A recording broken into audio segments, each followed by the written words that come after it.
Chapter 8 Farewell to Lorien.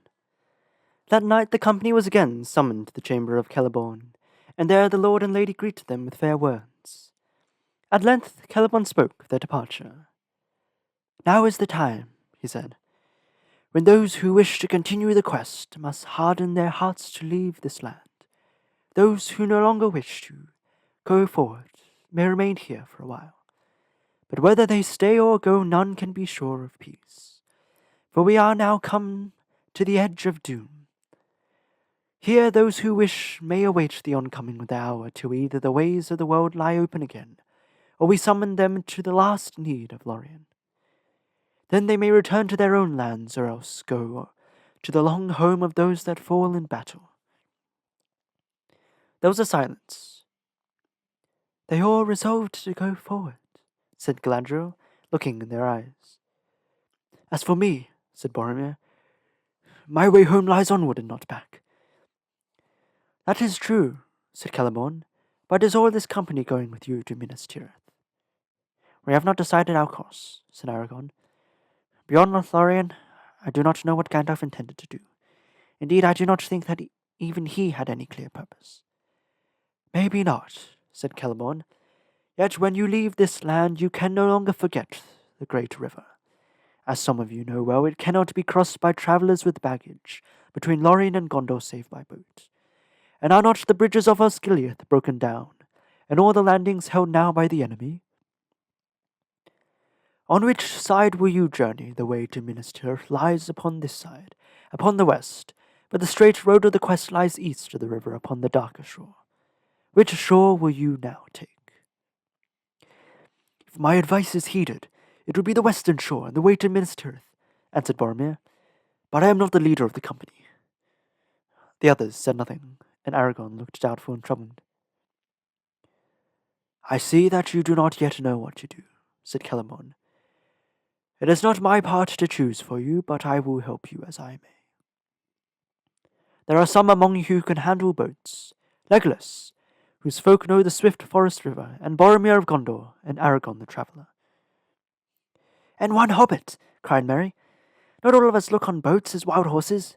My people live by the banks of the Brandywine." "That is well," said Celeborn. "Then I will furnish your company with boats. They must be small and light, for you go far by water. There are places where you will be forced to carry them.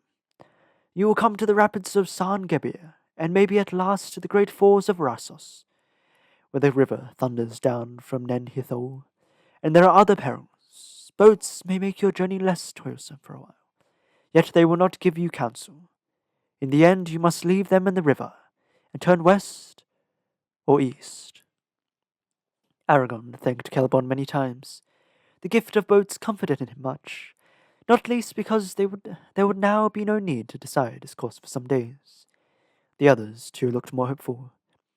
Whatever perils lay ahead, it seemed better to float down the broad tide of Anduin to meet them than to plod forward with bent backs.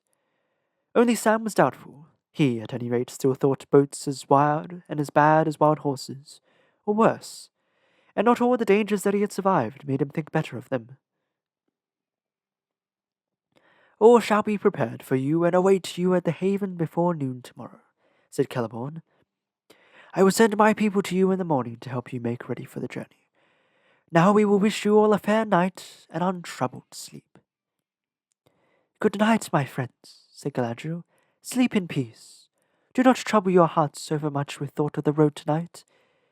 Maybe the paths that you shall each tread are already laid before your feet, though you do not see them. Good night." The company now took their leave and returned to the pavilion. Legolas went with them, for this was to be their last night in Lothlorien, and in spite of the words of Galadriel, they wished to take counsel together. For a long time they debated what they should do, and how it would best be attempted to fulfilling their purpose with the ring. But they came to no decision. It was plain that most of them desired to go first to Minas Tirith, and to escape at least for a while from the terror of the enemy. They would have been willing to follow a leader over the river and into the shadow of Mordor, but Frodo spoke no word, and Aragorn was still divided in his mind. His own plan, while Gandalf remained with them, had been to go with Boromir and with his sword help to deliver Gondor. for he believed that the message of the dreams was a summons, and that the hour had come at last when the heir of Elendil should come forth, and strive with Sauron for the mastery. But in Moria the burden of Gandalf had been laid on him, and he knew that he could not now forsake the ring. If Frodo refused in the end to go with Boromir. And yet what help could he or any of the company give to Frodo, save to walk blindly with him into the darkness? "I shall go to Minas Tirith alone, if need be, for it is my duty," said Boromir, and after that he was silent for a while, sitting with his eyes fixed on Frodo, as if he was trying to read the halfling's thoughts. At length he spoke again, softly as if he was debating with himself. "If you wish only to destroy the ring," he said, "then there is little use in war and weapons, and the men of Minas Tirith cannot help.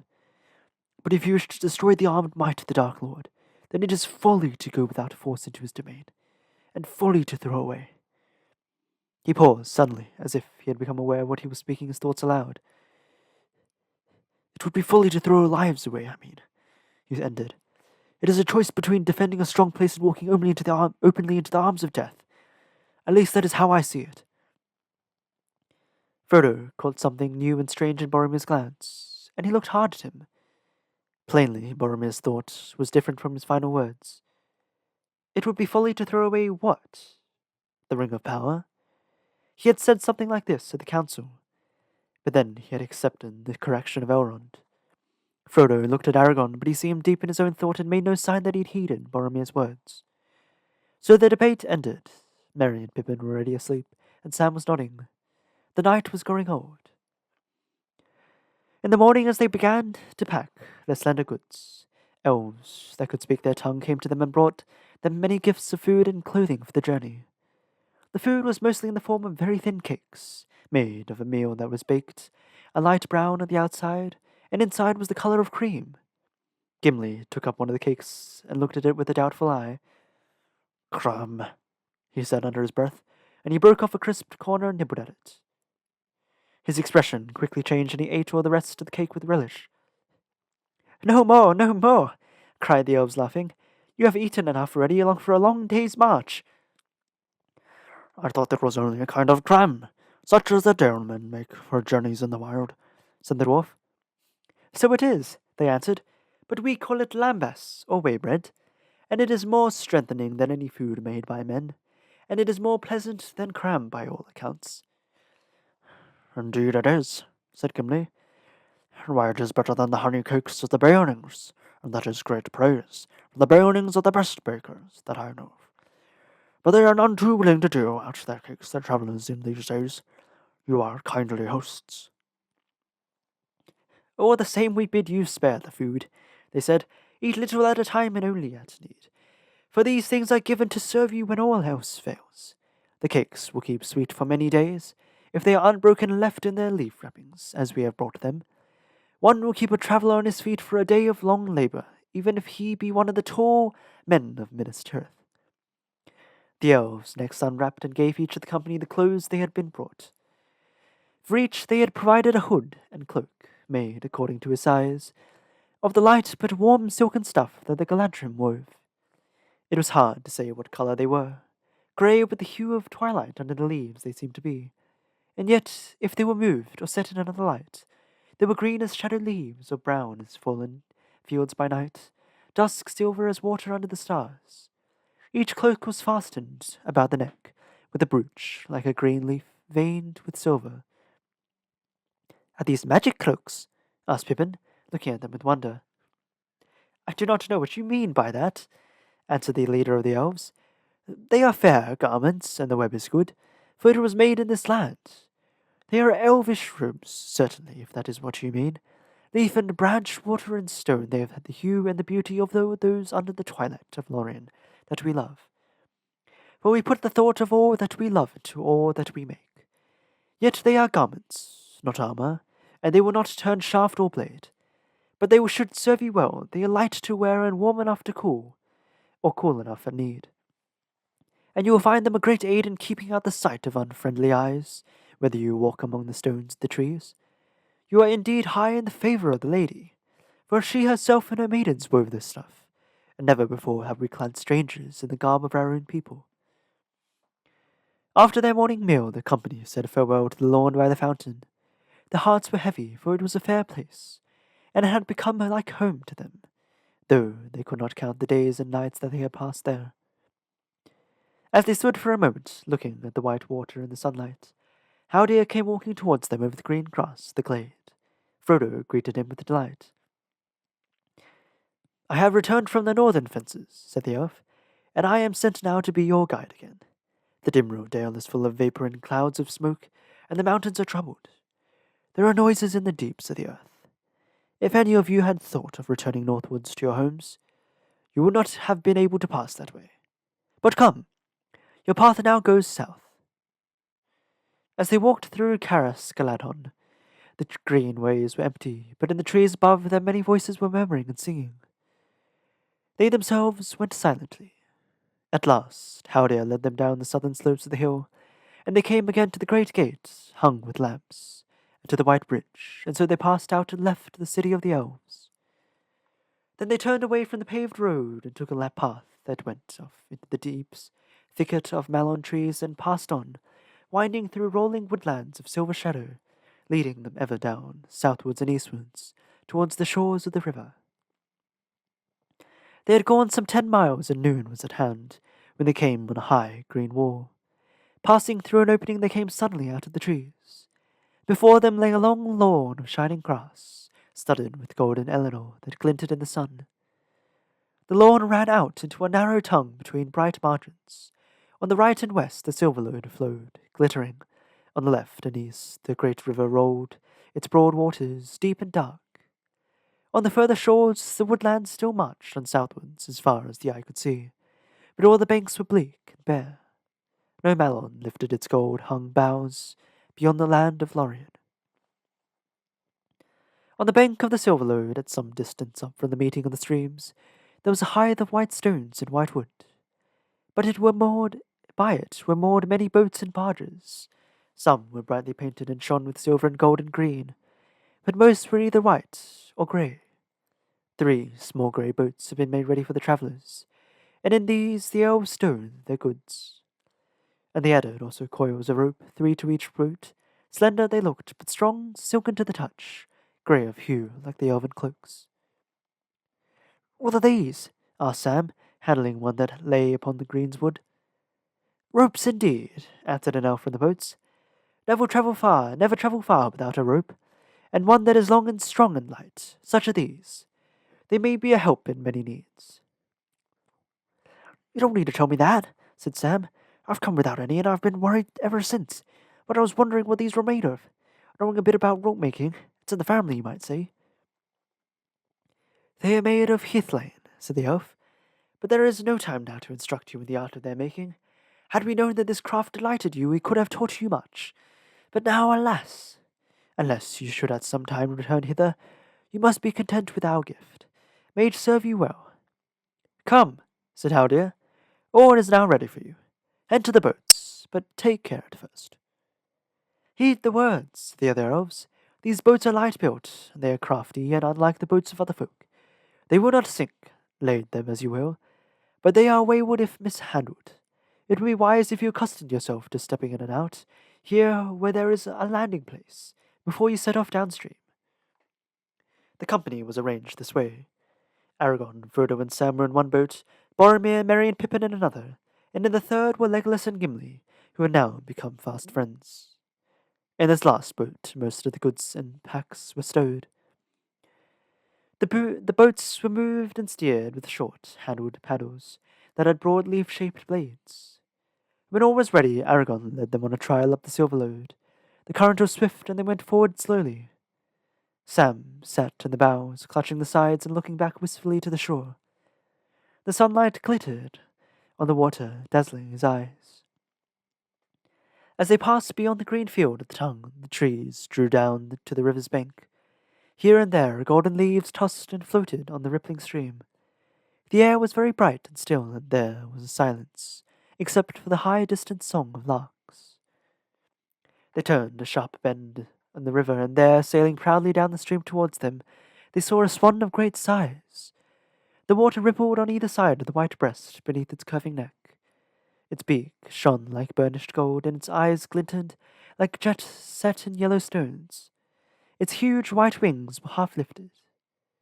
A music came down the river as it drew nearer, and suddenly they perceived that it was a ship, wrought and carved with elven skill in the likeness of a bird. Two elves, clad in white, steered it with the black paddles. In the midst of the vessel sat Celeborn, and behind him stood Galadriel, tall and white. A circlet of golden flowers was in her hair, and in her hand she held a harp, and she sang. Sad and sweet was the sound of her voice in the cool, clear air. I sang of leaves of gold, and leaves of gold there grew. Of wind I sang a wind there came, and in the branches blew. Beyond the sun, beyond the moon, the foam was on the sea, and by the strand of Ilmarinen there grew a golden tree. Beneath the stars of Everear, in Eldamar it shone, in Eldamar beside the walls of elven Tirion. There long the golden leaves have grown upon the branching years, while here beyond the sundering seas now fall the elven tears. O Lorien, the winter comes, the barren leafless day. The leaves are falling in the stream, the river flows away. O Lorien, too long I have dwelt upon this hither shore, and in a fading crown have twinned the golden Eleanor.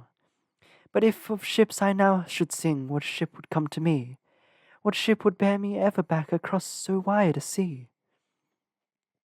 Aragorn stayed in his boat as the swan ship passed and drew alongside. The lady ended her song and greeted them. We have come to bid you our last farewell, she said, and to speed you with blessings from our land. Though you have been our guests, said Celeborn, you have not yet eaten with us, and we bid you therefore to a parting feast, here between the flowing waters that will bear you far from Lorien. The swan passed on slowly to the height, and they turned their boats and followed it. There, in the last end of Egladil, upon the green grass, the parting feast was held. But Frodo ate and drank little, heeding only the beauty of the lady and her voice. She seemed no longer perilous, or terrible, nor filled with hidden power. Already she seemed to him, as by men of later days, elves still at times are seen. Present and yet remote, a living vision of what which had already been left far behind by the flowing streams of time. After they had eaten and drunk, sitting upon the grass, Celeborn spoke to them again of their journey, and lifting his hand he pointed south to the woods beyond the tongue. As you go down the water, he said, you will find that the trees will fail, and you will come to a barren country. There the river flows in stony vale and amid high moors, until at last, after many leagues, it comes to the tall island of the Tintrock, that we call Tol Brandil. There it casts its arms about the steep shores of the isle, and falls then with a great noise and smoke over the cataracts of Rhoros, down into the Nildaf. The Wet Wang, as it is called in your tongue. There is a wide region of sluggish fen, where the stream becomes tortuous and much divided. There the Entwash flows in by many mouths from the forest of Fangorn in the west. About that stream on this side of the great river lies Rohan, on the further side of the bleak hills of Emin Muil. The wind blows from the east there, for they look out over the dead marshes and in the no-man lands to Cirith Gorg, and the black gates of Mordor. Boromir and any that go with him seeking Minas Tirith do well to leave the great river above Rhoros and cross the Entwash before it finds the marshes. Yet they should not go too far up that stream, nor risk becoming entangled in the forest of Fangorn. That is a strange land and is now little known. But Boromir and Aragorn doubtless do not heed this warning. Indeed, we have heard of Fangorn in Minas Tirith, said Boromir. But what I have heard seems to me for the most part old wives' tales, such as we tell to our children. And that lies north of Rohan is now to us so far away that fancy can wander freely there. Of old Fangorn lay upon the borders of our realm, but is now many lives of men since any of us visited it, to prove or disprove the legends that have come down from distant years. I myself have been in wilds in Rohan, but I have never crossed it northwards. When I was sent out as a messenger, I passed through the gap by the skirts of the White Mountains, and crossed the Isen and the Grey Flood into the northern land. A long and wearisome journey, 400 leagues I reckon it, and it took me many months, for I lost my horse at Tharbad at the fording of the Graveland. After that journey and the road I have trodden with this company, I do not much doubt that I shall find a way through Rohan and Fengorn too, if need be. Then I need to say no more, said Celeborn. But do not despise the lore that has come down from distant years, for oft it may chance that old wives keep in memory word of things that once we needed for the wise to know. Now Galadriel rose from the grass, and taking a cup from one of her maidens, she filled it with white mead and gave it to Celeborn. Now it is time to drink the cup of farewell, she said. Drink, Lord of the Galadrim, yet do not your heart be sad, though night must follow noon, and already our evening draweth nigh. Then she brought the cup to each of the company and bade them drink in farewell. But when they had drunk, she commanded them to sit again on the grass, and chairs were set for her and for Celeborn. Her maidens stood silent about her, and a while she looked upon her guests. At last she spoke again. We have drunk the cup of parting, she said, and the shadows fall between us. But before you go I have brought in my ship gifts, which the Lord and Lady of the Galadrim now offer you in memory of Lothlorien. Then she called to each in turn. Here is the gift of Celeborn and Galadriel to the leader of your company, she said to Aragorn, and she gave him a sheath that had been made to fit a sword. It was overlaid with tracery of flowers and leaves wrought of silver and gold, and on it was set in elven runes formed of many gems, the name Anduril and the lineage of the sword. The blade that is drawn from this sheath, shall not be stained or broken even in defeat, she said. But is there aught else that you desire of me at our parting? For darkness will flow between us, and it may be that we shall not meet again, unless it be far hence upon a road that has no returning. And Aragorn answered, Lady, you know all my desire, and I long held in keeping the only treasure that I seek, and yet it is not yours to give me.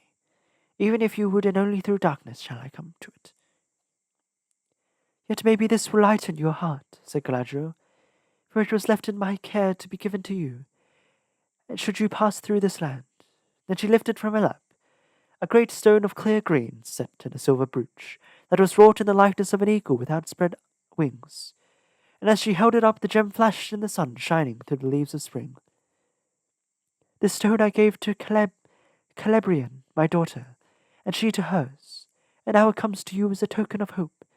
In this hour take the name that was foretold of you, Elisar the Elfstone of the house of Elendil. Then Aragorn took the stone and pinned the brooch upon his breast, and those who saw him wondered, for they had not marked before how tall and kingly he stood, and it seemed to them that many years of toil had faded from his shoulders. For the gifts you have given me, I thank you, he said, O Lady of Lorien, of whom we were sprung, Celebrian and Arwen Evenstar. What praise could I say more? The lady bowed her head, and she turned to them, then to Boromir, and to him she gave a belt of gold, and to Merry and Pippin she gave small silver belts, each with a clasp wrought like golden flower. To Legolas she gave a bow such as the Galadrim used, longer and stouter than the bows of Mirkwood, and strung with a string of elf hair. With it went a quiver of arrows. For you, little gardener and lover of trees, she said to Sam, I have only a small gift. She put it into his hand, a little box of plain grey wood, unadorned save for a single silver rune upon the lid.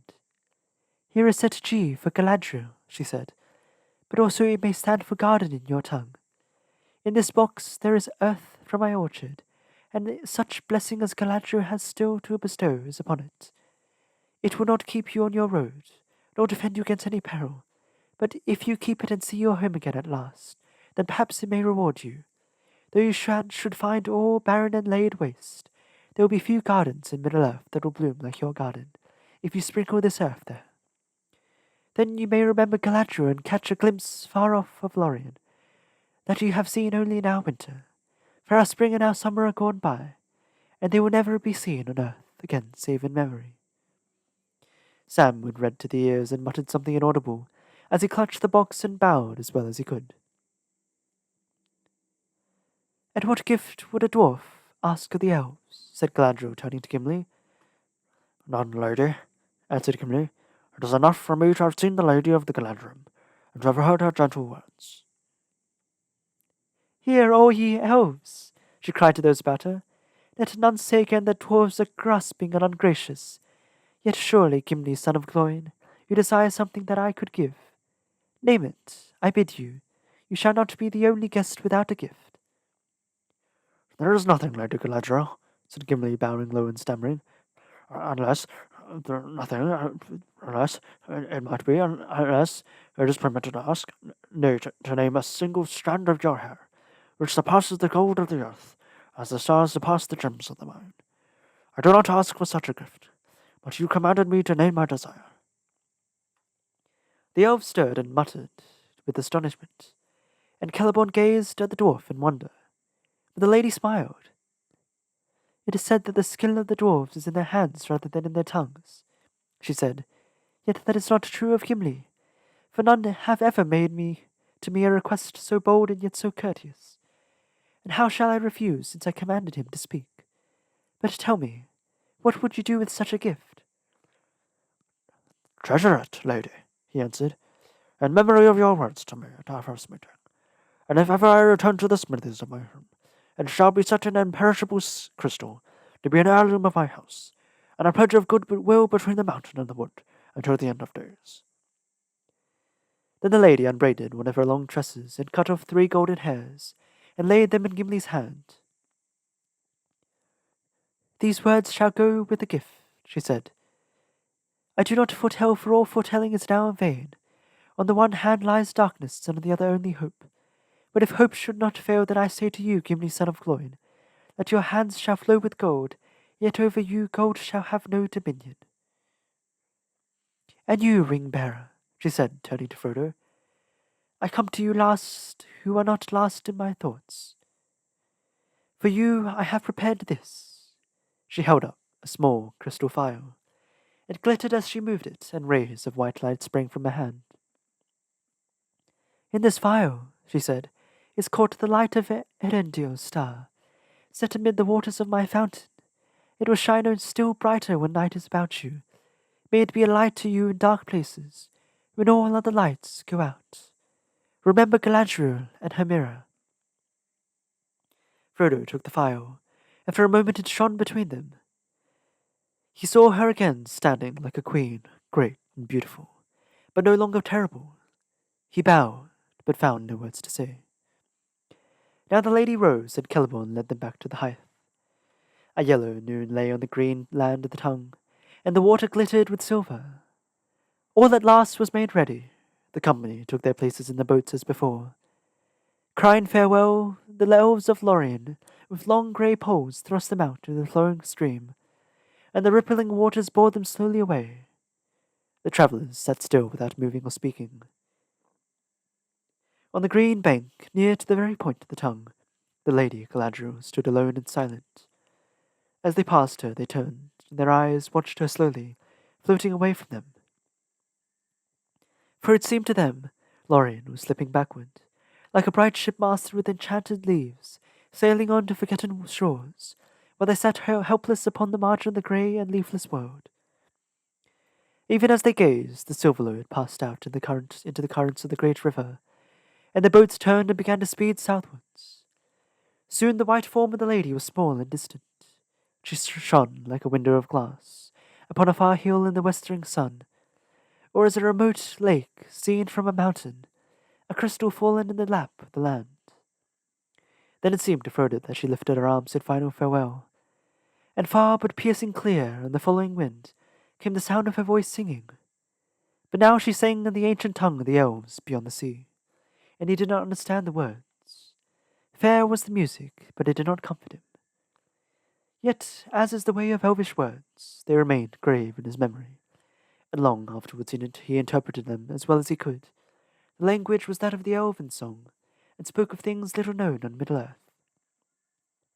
Hai, lori lanta lassi surenen, yeni unotim verama audron, yeni velinte yunda avenir, mi oramandi lisse miruvarareva.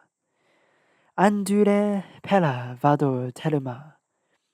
Ni luni yasen titala ai elene. Omarau ai tari liranen. Siman I yumana. Nin enquavanta. Asis tintare vada oilose. Ve fania mariats elantiri ontare. Ar ilia tier un dulever umbure. Asinda noriel kaito monie. Ai faumenin la. Ibe met ahise. Untupa karasiru. Miru ario. Si vanwa na romero. Vanwa vanima. Namari nai hiru vaye. Varima. Nai ere hiruva. Namare. Ah, like cold leaves fall in the wind, long years numberless as the winds of trees. The long years have passed like swift draughts of the sweet mead in the lofty halls beyond the west, beneath the blue vaults of Vada, wherein the stars tremble in the song of her voice, holy and queenly. Who now shall refill the cup for me? For now the kindler, Vada, the queen of the stars, from Mount Everwhite, has uplifted her hands like clouds, and all paths are drowned deep in shadow, and out of a grey country darkness lies in the foaming waves between us, and mist covers the jewels of Calasiria for ever. Now lost to those from the east is Valimar. Farewell. Maybe thou shalt find Valimar. Maybe even thou shalt find it. Farewell. Vada is the name of the lady whom the elves in these lands of exile name Elbereth. Suddenly the river swept round a bend, and the banks rose upon either side, and the light of Lorraine was hidden. To that fair land Frodo never came again. The travellers now turned their faces to the journey. The sun was before them, and their eyes were dazzled, for all were filled with tears. Gimli wept openly. I have looked upon the last, that which was fairest, he said to Legolas his companion. Henceforth I will call nothing fair, unless it be her gift. He put his hand to his breast. Tell me, Legolas, why did I come on this quest? Little did I know where the chief peril lay. Truly Elrond spoke, saying that we could not foresee what we might meet upon our road. Torment in the dark was the danger that I feared, and it did not hold me back. But I would not have come had I known the danger of light and joy. Now I have taken my worst wound in this parting, even if I were to go this night straight to the Dark Lord. Alas for Gimli, son of Cloyn. Nay, said Legolas, alas for us all, and for all that walk the world in these after days. But such is the way of it, to find and lose as it seems to those whose boat is on the running stream. But I count you blessed, Gimli, son of Cloyn, for your loss you suffer of your own free will, and you might have chosen otherwise. But you have not forsaken your companions, and the least reward that you shall have is the memory of Lothlorien shall remain ever clear and unstained in your heart, and shall neither fade nor grow stale. Maybe, said Gimli, and I thank you for your words. True words, doubtless. Yet all such comfort is lost, is cold. Memory is not what heart desires. That is only a mirror. Be it as clear as Keled Zanam, or serious as the heart of Gimli the dwarf. Elves may say things otherwise. Indeed, I have heard that for them memory is more like to the waking world than to a dream. Not so for dwarves. But let us talk no more of it. Look to the boat. She is too low in the water with all this baggage, and the great river is swift. I do not wish to drown my grief in cold water. He took up a paddle and steered towards the western bank, following Aragorn's boat ahead, which had already moved out to the middle stream. So the company went on their long way down the wide, hurrying waters, borne ever southwards. Bare woods stalked along either bank, and they could not glimpse any of the land behind. The breeze died away and the river flowed without a sound. No voice of bird broke the silence. The sun grew misty as the day grew old, until it gleamed in a pale sky like a high white pearl. Then it faded to the west, and the dusk came early, followed by a grey and starless night. Far into the dark, quiet hours they floated on, guiding their boats under the overhanging shadows of the western woods. Great trees passed like ghosts, thrusting their twisted, thirsty roots threw the mist down to the water. It was dreary and cold. Frodo sat and listened to the faint leap and gurgle of the river, fretting among the tree roots and driftwood near the shore, until his head nodded, and he fell into an uneasy sleep. Chapter 9. The Great River. Frodo was roused by Sam. He found that he was lying, well wrapped, under tall, grey-skinned trees in a quiet corner of the woodlands, on the west bank of the great river Anduin. He had slept the night away, and the grey of morning was dim among the bare branches. Gimli was busy with a small fire near at hand. They started again before the day was broad.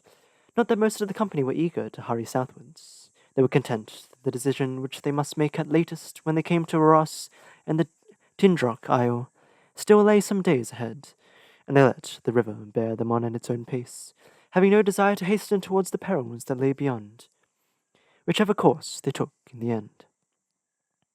Aragorn let them drift with the stream as they wished, husbanding their strength against weariness to come. But he insisted that at least they should start early each day and journey on far into the evening, for he felt in his heart that time was pressing, and he feared that the Dark Lord had not been idle while they lingered in Lorien. Nonetheless, they saw no sign of any enemy that day, nor the next.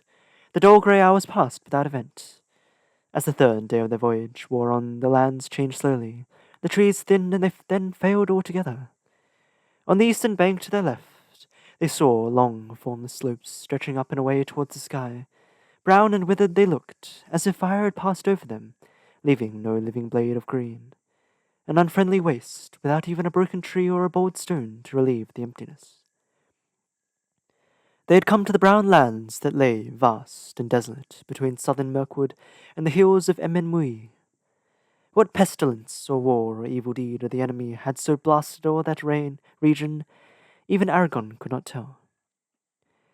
Upon the west to their right the land was also treeless, but it was flat and in many places green with wide plains of grass.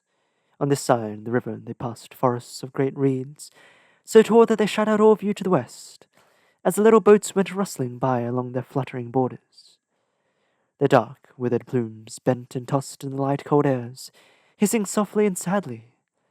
Here and there, through openings, Frodo could catch sudden glimpses of rolling meads, and far beyond them hills in the sunset, and away on the edge of the sight, a dark line, where marched the southernmost ranks of the misty mountains. There was no sign of moving things, save birds. Of these there were many, small, fowl whistling and piping the reeds, but they were seldom seen.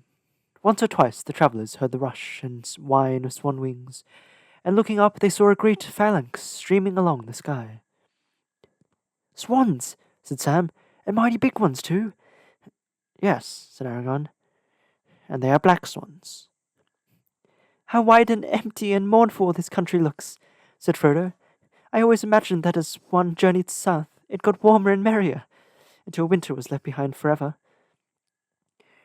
"But we have not journeyed far south yet," answered Aragorn. "It is still winter, and we are far from the sea. Here the world is cold until the sun is spring, and we may yet have snow again. Far away down in the Bay of Belfalas, in which Anduin runs, it is warm and merry, maybe, or would be but for the enemy.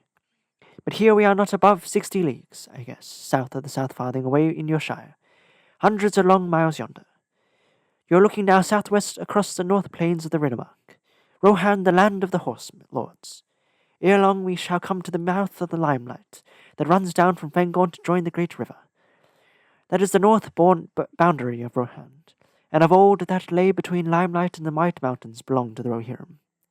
It is a rich and pleasant land, and its grass is no rival. But in these evil days folk do not dwell by the river or ride upon its shores. Anduin is wide, yet the orcs can shoot their arrows far across the stream, and of late it is said they have dared to cross the water and raid the herds and studs of Rohan." Sam looked from bank to bank uneasily. The trees had seemed hostile before, as if they harboured secret eyes and lurking dangers. Now he wished that the trees were still there. He felt that the company was too naked, afloat in little open boats in the midst of shelterless lands, and on a river that was the frontier of war. In the next day or two, as they went on, borne steadily southwards, this feeling of insecurity grew on all the company. For a whole day took to their paddles and hastened forward. The banks slid by. Soon the river broadened and grew more shallow. Long stony beaches lay upon to their east, and there were gravel shallows in the water, so that carefully steering was needed. The brown lands rose into bleak wolds, over which flowed a chill air from the east. On the other side, the meads had become rolling downs of withered grass amid a land of fen and tussock. Frodo shivered thinking of the lawns and fountains, the clear sun and gentle rains of Lothlorien. There was little speech and no laughter in any of the boats. Each member of the company was busy with his own thoughts. The heart of Legolas was running under the stars of a summer night in some northern glade amid the beechwoods. Gimli was fingering gold in his mind and wondering if it were fit to be wrought into the housing of the lady's gift. Merry and Pippin in the middle boat were ill at ease, for Boromir sat muttering to himself, sometimes biting his nails, as if some restlessness or doubt consumed him, sometimes seizing a paddle and driving the boat close behind Aragorn's. Then Pippin, who sat in the bow looking back, caught a queer gleam in his eye, as he peered forward gazing at Frodo. Sam had long ago made up his mind that though boats were maybe not as dangerous as he had been brought up to believe, they were far more uncomfortable than ever he had imagined. He was cramped and miserable, having nothing to do but stare at the winter lands crawling by and the grey water on either side of him. Even when the paddles were in use, they did not trust Sam with one. As dusk drew down on the fourth day, he was looking back over the bowed heads of Frodo and Aragorn and the following boats. He was drowsy and longed for camp and the feel of earth under his toes. Suddenly, something caught his eye. At first he stared at it, listlessly. Then he sat up and rubbed his eyes, but then he looked again. He could see it any more. That night they camped on a small eyot close to the western bank. Sam lay rolled in blankets beside Frodo. "I had a funny dream an hour or two before we stopped, Mr. Frodo," he said. "Or maybe it wasn't a dream. Funny it was anyway." "Well, what was it?" said Frodo, knowing that Sam would not settle down until he had told his tale, whatever it was. "I hadn't seen or thought of anything to make me smile since we left Lothlorien." "It wasn't funny that way, Mr. Frodo. It was queer. All wrong, if it wasn't a dream. And you had best hear it. It was like this. I saw a log with eyes." "The log's all right," said Frodo. "There are many in the river. But leave out the eyes." "That I won't," said Sam. "'Twas the eyes that made me sit up, so to speak. I saw what I took to be a log floating along in the half-light behind Gimli's boat, but I didn't give much heed to it. Then it seemed as if the log was slowly catching up to us. And that was peculiar, as you might say, seeing as we were all floating on the stream together. Just then I saw the eyes, two pale sort of points, shiny-like, on a hump at the end near the log. What's more, it wasn't a log, for it had paddle feet, like a swan almost, only they seemed bigger, and kept dipping it out of the water. That's when I sat up and rubbed my eyes, meaning to give a shout, if it was still there, when I had rubbed the drowsiness out of my head. For the whatever it was coming along fast now and getting close behind Gimli. But whether those two lamps spotted me moving and staring, or whether I came to my senses, I don't know. When I looked back, it wasn't there. Yet I think I caught a glimpse of the tail of my eye, as saying is, or something dark shooting under the shadow of the bank. I couldn't see no more eyes, though. I said to myself, 'Dreaming again, Mr. Sam Gamgee,' I said. I said no more just then, but I've been thinking since, and now I'm not so sure. What do you make of it, Mr. Frodo?"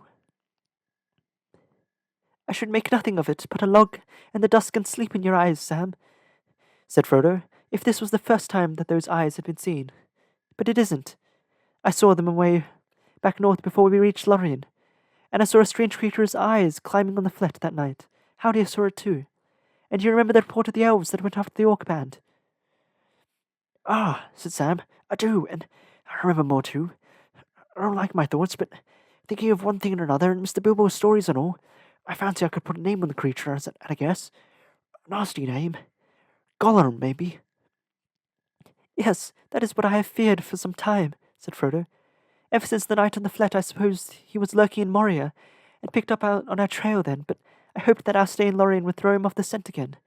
The miserable creature must have been hiding in the woods by the Silverlode, watching us start off." "That's about it," said Sam, "and we'd better get a bit more watch for ourselves, We might feel some nasty things around her necks one of these nights, if we ever wake up to feel anything. And that's what I was leading up to. No need to trouble Strider or the others tonight. I'll keep watch. I can sleep tomorrow, being no more luggage on a boat, as you might say. I might, said Frodo, and I might say luggage with eyes. You shall watch, but only if you promise to wake me halfway towards morning, if nothing happens before then. In the dead hours, Frodo came out of a deep, dark sleep to find Sam shaking him. It's a shame to wake you, whispered Sam. But that's what he said. There's nothing to tell, not much. I thought I heard some soft splashing and a sniffing noise a while back, but you hear a lot of such queer sounds by a river at night. He lay down, and Frodo sat up, huddled in his blankets, and fought off his sleep. Minutes or hours passed, slowly, and nothing happened. Frodo was just yielding to the temptation to lie down again, when a dark shape, hardly visible, floated close to one of the moored boats. A long, whitish hand could be dimly seen as it shot out and grabbed the gunwale. Two pale lamp-like eyes shone coldly as they peered inside, and then they lifted and gazed up at Frodo and the Elot. They were not more than a yard or two away, and Frodo heard the soft hiss of intake breath. He stood up, drawing Sting from its sheath, and faced the eyes. Immediately their light was shut off. There was another hiss and a splash, and the dark, long shapes shot away downstream into night. Aragorn stirred in his sleep, turned over and sat up. What is it? He whispered, springing up and coming to Frodo. I felt something in my sleep. Why have you drawn your sword? Gollum, answered Frodo. Or at least, so I guess. Ah, said Aragorn. So you know about our little footpad, do you? He padded after us, through Moray and right down to Nimrendale. Since we took the boat, he has been lying on a log and paddling with hands and feet. I have tried to catch him once or twice that night, but he is a slyer thing than a fox, and as slippery as a fish. I hoped the river voyage would beat him, but he is too clever a waterman.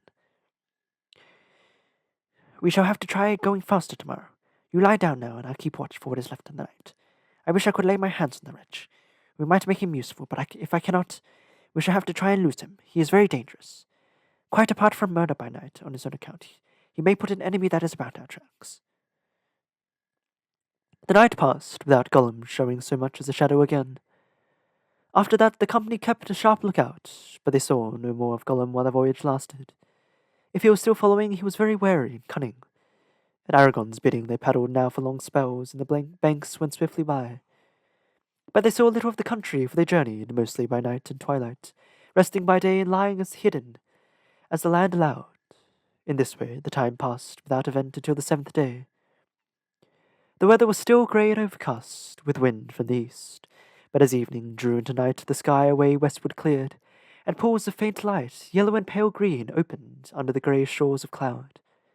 There the white rind of the new moon could be seen glimmering in the remote lakes. Sam looked at it and puckered his brows. The next day, the country on either side began to change rapidly. The banks began to rise and grow stony. Soon they were passing through a hilly, rocky land, and on both shores there were steep slopes buried in deep brakes of thorn and sloe, tangled with brambles and creepers. Behind them stood low crumbling cliffs and chimneys of grey weathered stone dark with ivy, and beyond these again there rose high ridges crowned with wind-writhen firs. They were drawing near to the grey hill country of the Menmui, and southern march of Wilderland. There were many birds about the cliffs and rock chimneys, and all day high in the air flocks of birds had been circling, black against the pale sky. As they lay in their camp that day, Aragorn watched the flights doubtfully, wondering if Gollum had been doing some mischief, and the news of their voyage was now moving in the wilderness. Later, as the sun was setting and the camp company was stirring and getting ready to start again, he descried a dark spot against the fading light. A great bird, high and far off, now wheeling, now flying on slowly southwards. What is it, Legolas? He asked, pointing to the northern sky. Is it, as I think, an eagle? Yes, said Legolas. It is an eagle, a hunting eagle. I wonder what that forebodes. It is far from the mountains. We will not start until it is fully dark, said Aragorn. The 8th night of their journey came. It was silent and windless. The grey east winds had passed away. The thin crescent of the moon had fallen early into the pale sunset, but the sky was clear above, and though far away in the south there were great ranges of cloud that still shone faintly in the west, stars glinted bright. "Come," said Aragon, "we will venture one more journey by night. We are coming to the reaches of the river that I do not know well, for I have never journeyed by water in these parts before, not between here and the rapids of San Bigir. But if I am right in my reckoning, those are still many miles ahead. Still, there are dangerous places even before we come there, rocks and stony eyots in the stream. We must keep a sharper watch and try not to paddle swiftly." To Sam, in the leading boat, there was given the task of watchman. He lay forward, peering into the gloom. The night grew dark, but the stars above were strangely bright, and there was a glimmer on the face of the river. It was close on midnight, and they had been drifting for some while, hardly using the paddles, when suddenly Sam cried out. Only a few yards ahead, dark shapes loomed up in the stream, and he heard the swirl of racing water. There was a swift current which swung left towards the eastern shore where the channel was clearing. As they were swept aside, the travellers could see now very close the pale foam of the river lashing against sharp rocks that were thrust out far into the stream like a ridge of teeth. The boats were all huddled together. "Ahoy there, Aragon!" shouted Boromir as his boat bumped into the leader. "This is madness! We cannot dare the rapids by night, but no boat can live in San Gibir, be it night or day." "Back! Back!" cried Aragon. "Turn! Turn if you can!" He drove his paddle into the water, trying to hold the boat and bring it round. "I am out of my reckoning," he said to Frodo. "I did not know that we had come so far. Anduin flows faster than I thought. San Gibir must be close at hand already." With great efforts they checked the boats and slowly brought them about, but at first they could make only small headway against the current, and all the time they were carried nearer and nearer to the eastern bank, now dark and ominous as it loomed up into the night. "All together, paddle!" shouted Boromir. "Paddle, or we shall be driven onto the shores." Even as he spoke, Frodo felt the keel beneath him grate upon stone. At that moment there was a twang of bowstrings. Several arrows whistled over them, and some fell among them. One smote Frodo between the shoulders, and he lurched forward with a cry, letting go of his paddle, but the arrow fell back, foiled by his hidden coat of mail. Another passed through Aragorn's hood, and a third stuck fast to the gunwale of the second boat, close by Merry's hand. Sam thought he could glimpse black figures running to and fro upon the dark shingle blanks that lay under the eastern shore. They seemed very near. "Yes," said Legolas, falling into his own tongue. "Orcs!" cried Gimli. "Gollum's doing, I'd be bound," said Sam to Frodo. "And a nice place to choose, too. The river seems set on taking us right into their arms." They all leaned forward, straining at the paddles. Even Sam took a hand. Every moment they expected to feel the bite of black-feathered arrows. Many whined overhead or struck the water nearby, but there were no more hits. It was dark, but not too dark for the night eyes of orcs, and in the star glimmer they must have offered their cunning foes some mark, unless it was that the grey cloaks of Lorien and the grey timber of the elf-wrought boats defeated the malice of the archers of Mordor. Stroke by stroke they laboured on. In the darkness it was hard to be sure that they were indeed moving at all. But slowly the swirl of the water grew less, and the shadow of the eastern banks faded back into the night. At last, as far as they could judge, they had reached the middle of the stream again, and had driven their boats back some distance, above the jutting rocks. Then, half turning, they thrust with all their strength towards the western shore.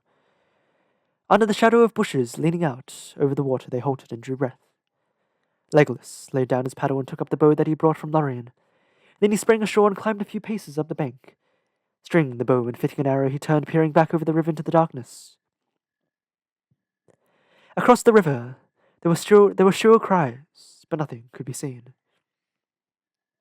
Frodo looked up at the elf standing tall above him. As he gazed into the night, seeking a mark to shoot at, his head was dark, crowned with sharp, white stars that glittered in the black pools of the sky behind. But now, rising and sailing up from the south, the great clouds advanced, sending out dark outriders into the starry fields. A sudden dread fell on the company. "Elbereth! Gilthornio!" sighed Legolas as he looked up. Even as he did so, a dark shape, like a cloud and yet another cloud, removed far more swiftly, came out of the blackness in the south and sped towards the company, blotting out all light as it approached. Soon it appeared as a great winged creature, blacker than the pits in the night. Fierce voices rose up to greet it from across the water. Frodo felt a sudden chill running through him and clutched at his heart. There was a deadly cold like the memory of an old wound in his shoulder. He crouched down as if to hide. Suddenly the great bow of Lorien sang. Shrill went the arrow from the elven string. Frodo looked up. Almost above him the winged shape swerved. There was a harsh, croaking scream as it fell out of the sky, vanishing down into the gloom of the eastern shore. The sky was clean again. There was a tumult of many voices far away, cursing and wailing in the darkness. And then silence. Neither shaft nor cry came again from the east that night. After a while, Aragorn led the boats back upstream. They felt their way along the water's edge for some distance until they found a small shallow bay. A few low trees grew there close to the water, and behind them rose a steep rocky bank. Here the company decided to stay and await the dawn. It was useless to attempt to move further by night. They had made no camp and lit no fire, but lay huddled in the boats, moored close together. Prayers to be the bone of Galadriel, and the hand and eye of Legolas, said Gimli, as he munched a wafer of lembas.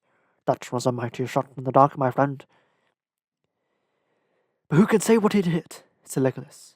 I cannot, said Gimli, but I am glad that the shadow came no nearer. I liked it not at all. Too much it reminded me of the shadow in Moria, the shadow of the Balrog. He ended in a whisper. It was not a Balrog, said Frodo, still shivering with the chill that had come upon him. It was something colder. I think it was... Then he paused and fell silent. What do you think? Asked Boromir eagerly, leaning from his boat, as if he was trying to catch a glimpse of Frodo's face. I think... No, I would not say, answered Frodo. Whatever it was, its fall has dismayed our enemies. So it seems, said Aragorn. Yet where they are and how many and what they will do next, we do not know. This night we must all be sleepless. Dark hides us now, but what the day will show, who can tell? Have your weapons close to hand. Sam sat, tapping the hilt of his sword as if he were counting on his fingers, and looking up at the sky. It's very strange, he murmured. The moon's the same in the Shire and the Wilderland, or it ought to be, but either it's out of its running, or I'm wrong in my reckoning. You'll remember, Mr. Frodo, the moon was waning as we lay on the flat up in the tree. A week from the full, I reckon, and we've been a week on the way last night, when pops up a new moon, as thin as a nail paling, as we never stayed no time in the Elvish country. Well, I can remember 3 nights there for certain, and I seem to remember several more, but I will take my oath it was never a whole month. Anyone would think that that time did not count in there. Perhaps that was the way of it, said Frodo. In that land, maybe, we were in a time that was elsewhere long gone by. It was not, I think, until Silverlord bore us back to Anduin that we returned to the time that flows through mortal lands, to the great sea. And I don't remember any moon, either new or old, in Caras Galadon. Only stars by night and the sun by day. Legolas stirred in his boat. Nay, time does not tarry ever, he said, but change and growth is not in all things and places alike. For the elves, the world moves, and it moves very swift and very slow. Swift because they themselves change little, and all else fleets by. It is a grief to them. Slow because they do not count the running years, not for themselves. The passing seasons are but ripples ever repeated in a long, long stream. Yet beneath the sun all things must wear to an end at last. But the wearing is slow in Lorien, said Frodo. The power of the lady is on it. Rich are the hours, though short they seem, in Caras Galadon, where Galadriel wears the elven ring. That should not have been said outside Lorien, not even to me, said Aragorn. Speak no more of it. But so it is, Sam. In that land you lost your count. Their time flowed swiftly by us, as for the elves. The old moon passed and a new moon waxed and waned in the world outside, while we tarried there. And yesterday eve a new moon came again. Winter is nearly gone. Time flows on to a spring of little hope. The night passed silently. No voice or call was heard again across the water. The travellers huddled in their boats, felt the changing of the weather. The air grew warm and very still under the great moist clouds that had floated up from the south and the distant seas. The rushing of the river over the rocks of the rapids seemed to grow louder and closer. The twigs of the trees above them began to drip. When the day came, the mood of the world about them had become soft and sad. Slowly the dawn grew to a pale light, diffused and shadowless. There was a mist on the river and white fog swayed the shore, and the far bank could not be seen. I cannot abide fog, said Sam, but this seems to be a lucky one. Now perhaps we can get away without those cursed goblins seeing us." "Perhaps so," said Aragorn, "but it will be hard to find the path unless the fox lifts a little later on. And we must find the path. If we are to pass San Gabir and come to Emyn Muil, I do not see why we should pass the rapids or follow the river any further," said Boromir. "If Emyn Muil lies before us, then we can abandon those cockle boats and stride westward and southward until we come to the Entwash and come across into my own land." If we are making for Minas Tirith," said Aragorn, "but that is not yet agreed, and such a course may be perilous than it sounds. The Vale of Entwash is flat and fenny, and fog is a deadly peril there for those on foot and laden. I will not abandon our boats until we must. The river is at least a path that cannot be missed." "But the enemy holds the eastern bank," objected Boromir. "And even if you pass the gates of Argonath and come unmolested to the Tindrock, what will you do then? Leap down the falls and land in the marshes?" "No," answered Aragorn. "Say rather that we will bear our boats by the ancient way to Rara's foot, and there take on the water again. Do you not know, Boromir, or do you choose to forget the North Stair and the high seat upon Amon Hen that were made in the days of the great kings? I, at least, have a mind to stand in that high place again before I decide my further course. There maybe we shall see some sign that will guide us." Boromir held out long against this choice, but when it became plain that Frodo would follow Aragorn wherever he went, he gave in. "It is not the way of the men of Minas Tirith to desert their friends at need," he said, "and you will need my strength, if ever you are to reach the Tindrock. To the Tall Isle will go, but no further. There I shall turn to my home, alone if my help has not earned the reward of any companionship." The day was now growing, and the fog had lifted a little. It was decided that Aragorn and Legolas should at once go forward along the shore, while the others remained by the boats. Aragorn hoped to find some way by which they could carry both their boats and their baggage to the smoother water beyond the rapids. "Boats of the elves will not sink, maybe," he said, "but that does not say that we should come through San Gabir alive. None have ever done so yet. No road was made by the men of Gondor in this region, for even in their great days their realm did not reach up, Anduin, beyond the Emyn Muil. But there is a portage way somewhere on the western shore, if I can find it. It cannot yet have perished, for light boats used to journey out of the Winterland down to Osgiliath, and still did so until a few years ago when the orcs of Mordor began to multiply. Seldom in my life has any boat come out of the north, and the orcs prowl on the eastern shore," said Boromir. "If you do go forward, peril will grow with every mile, even if you find a path." "Peril lies ahead on every southern road," answered Aragorn. "Wait for us one day. If we do not return in that time, you will know that evil has indeed befallen us. Then you must take a new leader, and follow him as best as you can."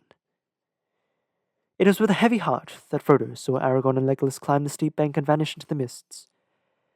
But his fears proved groundless. Only 2 or 3 hours had passed, and it was barely midday when the shadowy shapes of their explorers appeared again. "All is well," said Aragorn as he clambered down the bank. "There is a track, and it leads to a good landing that is still serviceable. The distance is not great. The head of the rapids is but a mile below us, and they are little more than a mile long. Not far beyond the stream, the stream becomes clear and smooth again, though it runs swiftly. Our hardest task will be to get our boats and baggage to the old portageway. We have found it, but it lies well back from the waterside here, and runs under the leeway of a rock wall, a furlong or more along the shore. We did not find where the northward landing lies. If it still remains, we must have passed it yesterday night. We must labour far upstream and yet miss it in the fog. I fear we must leave the river now, and make for the portageway as best as we can from here." "That will not be easy, even if we were all men," said Boromir. "Yet such as we are, we will try it," said Aragorn. "Aye, we will," said Gimli. "The likes of men will lag on a rough road, or the dwarf goes on. The burden twice his own weight, Master Boromir." The task proved hard indeed, yet in the end it was good done. The goods were taken out of the boats and brought to the top of the bank, where there was a level space. Then the boats were drawn out of the water and carried up. They were far less heavy than any had expected. Of what tree growing in the elvish country they were made of, even Legolas did not know. But the wood was tough and yet strangely light. Merry and Pippin alone could carry their boat with ease along the flats. Nevertheless, it needed the strength of the 2 men to lift and haul them over the ground that the company now had to cross. It sloped up away from the river, a tumbling waste of grey limestone boulders, with many hidden holes shrouded with weeds and bushes. There were thickets of brambles and sheer dells, and here and there boggy pools fed by waters trickling from the terraces further inland. One by one, Boromir and Aragorn carried the boats, while the others toiled and scrabbled after them with the baggage. At last all was removed and laid on the portage way. Then, with little further hindrance save from sprawling briars and many fallen stones, they moved forward together. Fog still hung in veils upon the crumbling rock wall, and to their left mist shrouded the river. They could hear it rushing and foaming over the sharp leaves and stony teeth of San Kabir, but they could not see it.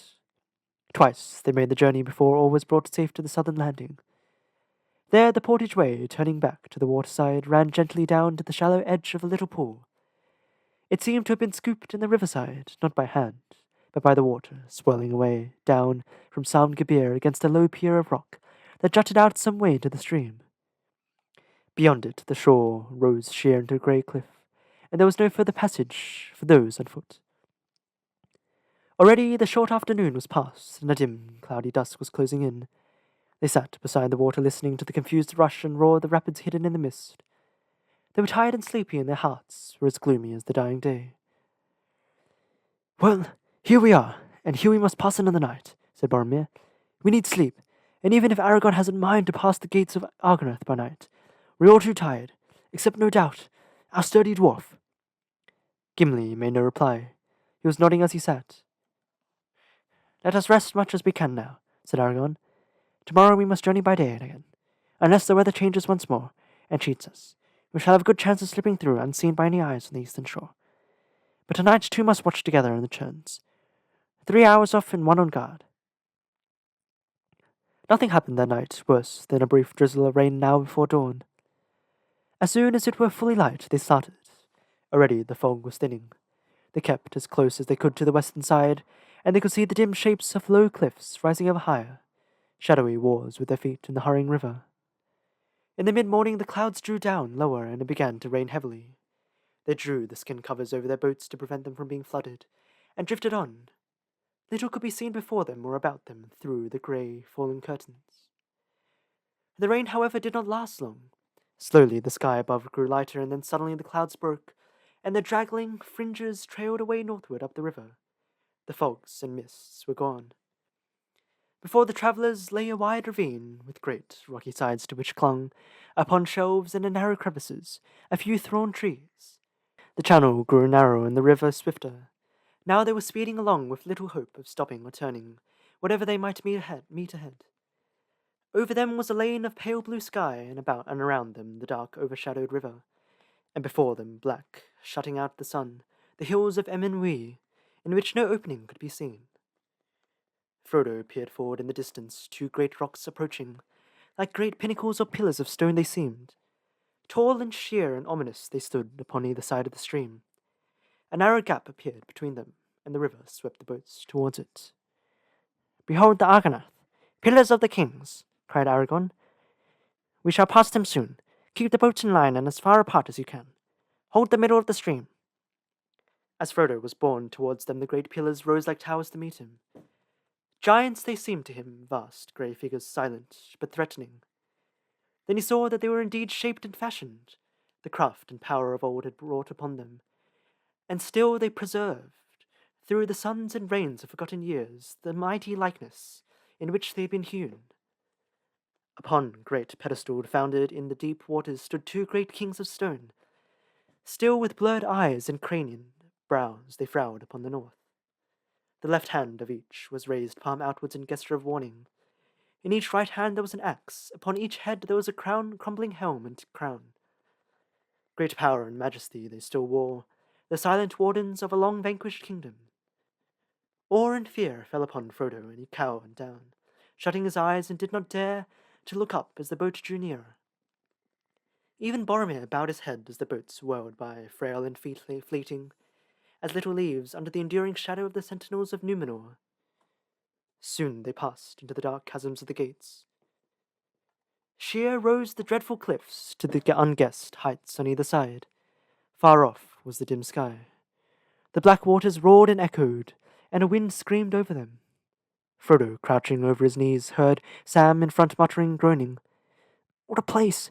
What a horrible place! Just let me get out of this boat, and I'll never wet my toes in a puddle again, let alone a river.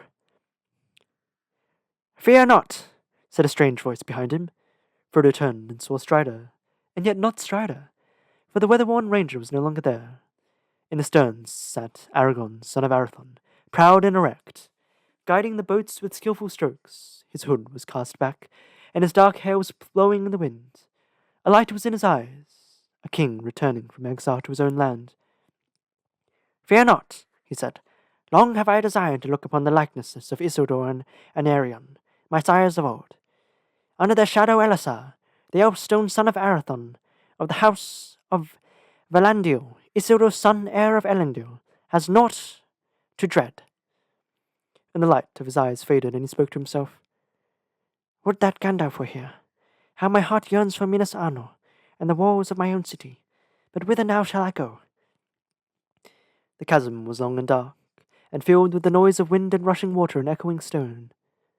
It bent somewhat towards the west, so that at first all was dark ahead, but soon Frodo saw a tall gap of light before him, ever growing. Swiftly it drew near, and suddenly the boats shot through, out into a wide clear light. The sun, already long fallen from the noon, was shining in a windy sky.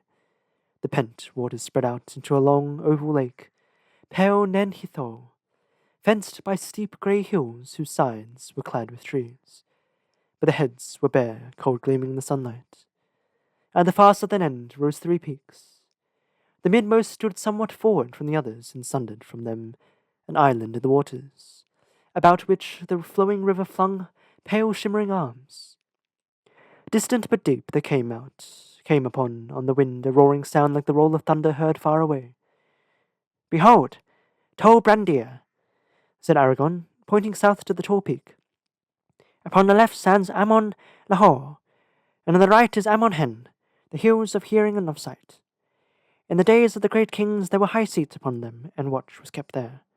But it is said that no foot of man or beast has been set upon Tol Brandir. Ere the shade of night falls we shall come to them. I hear the endless voice of Rhoros calling. The company rested now for a while, drifting south in the current that flowed through the middle of the lake.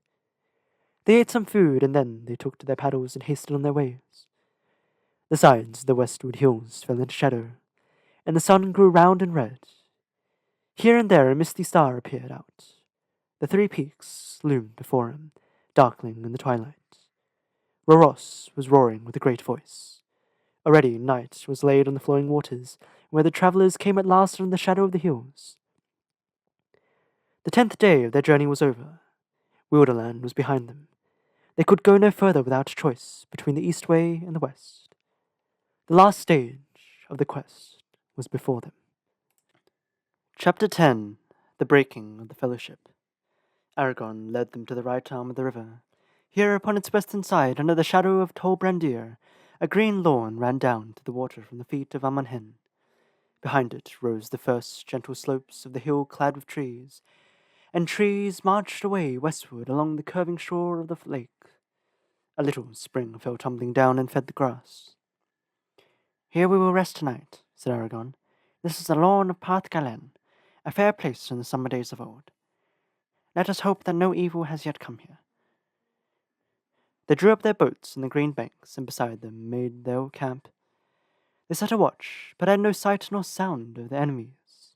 If Gollum had contrived to follow them, he remained unseen and unheard. None the less, as the night wore on, Aragorn grew uneasy, tossing often in his sleep and waking. In the small hours he got up and came to Frodo, whose turn it was to watch. Why are you waking? Asked Frodo. It is not your watch. I do not know, answered Aragorn, but a shadow and a threat has been growing in my sleep. It would be well to draw your sword. Why, said Frodo, our enemy's at hand. Let us see what sting may show, answered Aragorn. Frodo then drew the elf blade from its sheath. To his dismay the edges gleamed dimly in the night. Orcs, he said, not very near, and yet too near it seems. I feared as much, said Aragorn, but maybe they are not on this side of the river. The light of sting is faint, and may point to no more than spies of Mordor, roaming on the slopes of Amon Lor. I have never heard before of orcs upon Amonhen. Yet, who knows what may happen in these evil days, now that Minas Tirith no longer holds secure the passages of Anduin. We must go warily tomorrow. The day came like fire and smoke. Low in the east there were black bars of clouds like fumes of a great burning. The rising sun lit them from beneath with flames of murky red, but soon it climbed above them into a clear sky. The summit of Tor Brandir was tipped with gold. Frodo looked out eastward and gazed at the Tor Island. Its sides sprang sheer out of the running water. High up above the tall cliffs were steep slopes upon which trees climbed, mounting one head above another, and above them again were grey faces of inaccessible rock, crowned by a great spire of stone. Many birds were circling about it, but no sign of other living things could be seen. When they had eaten, Aragorn called the company together. "The day has come at last," he said, "the day of choice, which we have long delayed. What shall now become of our company that has travelled so far in fellowship? Shall we turn westward to Boromir and go to the walls of Gondor, or turn east to the Fear and Shadow? Or shall we break our fellowship and go this way and that as each may choose? Whatever we do must be done soon. We cannot halt here. The enemy is on the eastern shore. We know it. But I fear that the orcs may already be on this side of the water." There was a long silence, in which no one spoke or moved. "Well, Frodo," said Aragorn at last, "I fear that the burden is upon you. You are the bearer appointed by the council. Your own way you alone can choose. In this matter I cannot advise you. I am not Gandalf, and though I have tried to bear his part, I do not know what design or hope he had for this hour, if indeed he had any. Most likely it seems that if he were now, the choice would still wait on you. Such is your fate." Frodo did not answer at once. Then he spoke slowly. "I know that haste is needed, yet I cannot choose. The burden is heavy. Give me an hour longer, and I will speak. Let me be alone." Aragorn looked at him with a kindly pity. "Very well, Frodo, son of Drogo," he said. "You shall have an hour, and you shall be alone. We will stay here for a while, but do not stray far out of call." Frodo sat for a moment with his head bowed. Sam, who had been watching his master with great concern, shook his head and muttered, "Plain as a pikestaff it is, but it's no good. Sam Gamgee putting in a spoke just now." Presently Frodo got up and walked away, and Sam saw that while the others restrained themselves and did not stare at him, the eyes of Boromir followed Frodo intently, until he passed out of sight in the trees at the foot of Amon Hen. Wandering aimlessly at first in the wood, Frodo found that his feet were leading him up towards the slopes of the hill. He came to a path, the dwindling ruins of a road of long ago. In steep places stairs of stone had been hewn, but now they were cracked and worn and split by the roots of trees. For some while he climbed, not caring which way he went, until he came to a grassy place. Rowan trees grew about it, and in the midst was a wide, flat stone.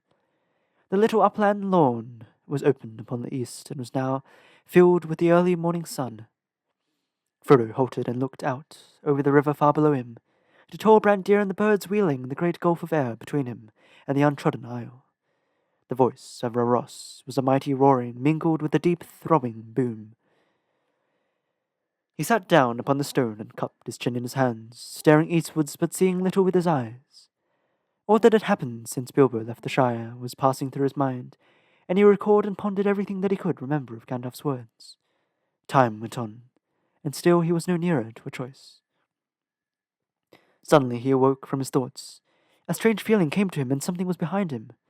That unfriendly eyes were upon him. He sprang up and turned, but all that he saw to his surprise was Boromir, and his face was smiling and kind. "I was afraid for you, Frodo," he said, coming forward.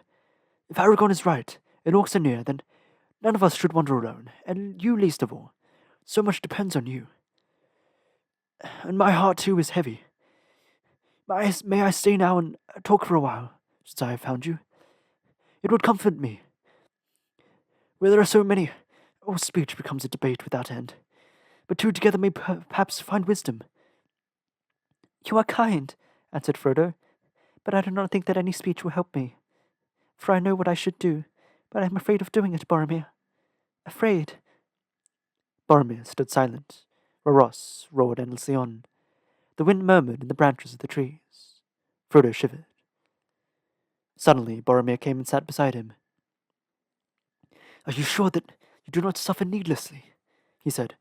I wish to help you. You need counsel in your hard choice. Will you not take mine?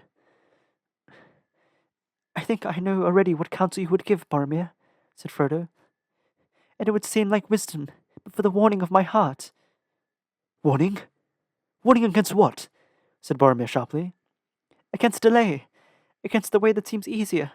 Against refusal of the burden that is laid on me. Against, well, if it must be said, against trust in the strength and truth of men. Yet that strength has long protected you far away in your little country, though you knew it not. I do not doubt the valor of your people, but the world is changing. The walls of Minas Tirith may be strong, but they are not strong enough. If they fail, what then? We shall fail in battle valiantly. Yet there is still hope that they will not fail. No hope while the ring lasts, said Frodo. Ah, the ring, said Boromir's eyes lighting. The ring! It is not a strange fate that we should suffer so much fear and doubt for so small a thing. So small a thing. And I have seen it only for an instant in the House of Elrond. Could I not have a sight of it again? Frodo looked up. His heart went suddenly cold. He caught the strange gleam in Boromir's eyes, yet his face was still kind and friendly. It is best that it should lie hidden, he answered. As you wish. I cannot, said Boromir. Yet may I not even speak of it?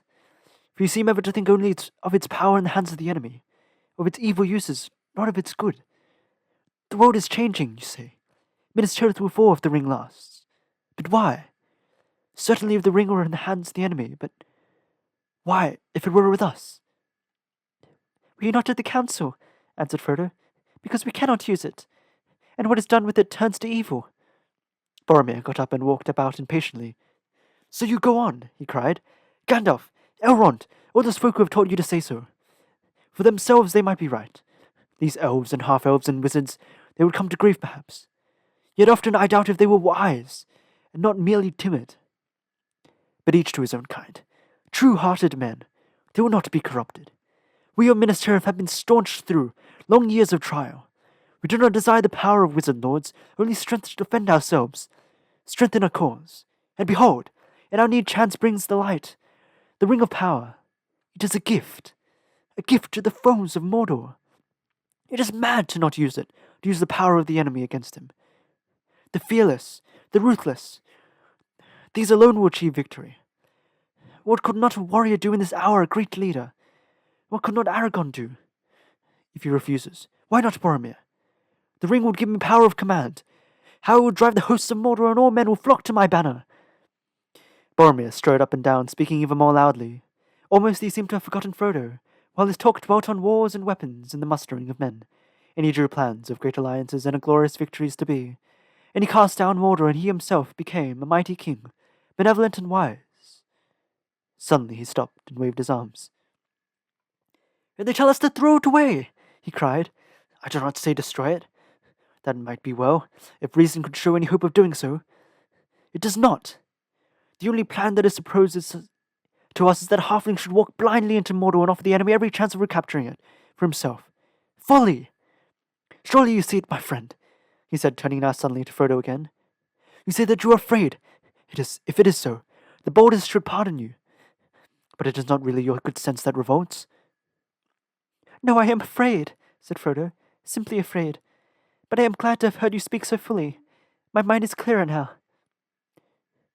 Then you will come to Minas Tirith, cried Boromir. His eyes were shining and his face eager. You misunderstand me, said Frodo. But you will come at least. For a while, Boromir persisted. My city is not far beyond now, and it's a little further from there to Mordor from here. We've been long in the wilderness, and you need news of what the enemy is doing before you make a move.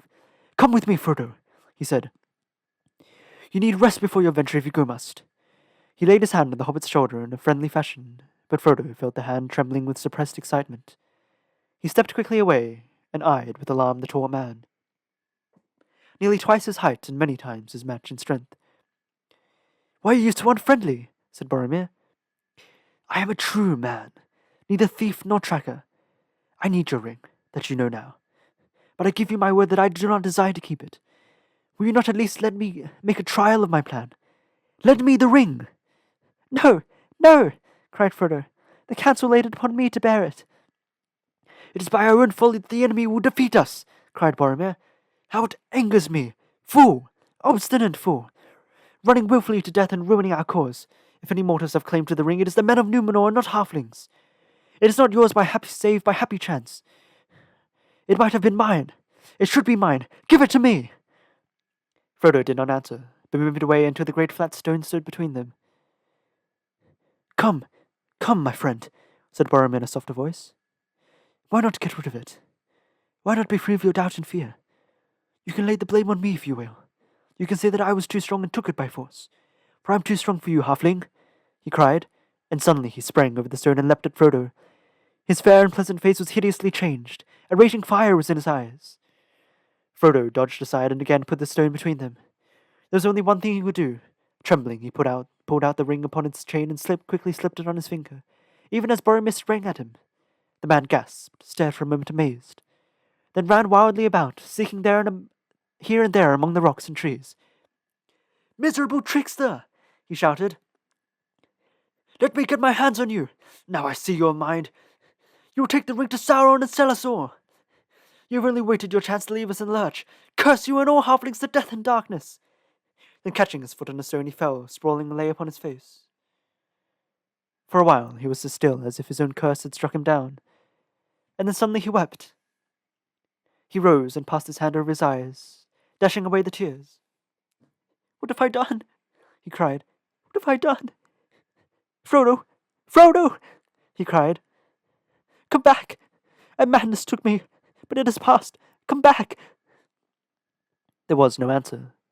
Frodo did not even hear his cries. He was already far away, leaping blindly up the path to the hilltop. Terror and grief shook him, seeing in his thought the mad, fierce face of Boromir and his burning eyes. Soon he came out alone on the summit of Amon Hen and halted, gasping for breath.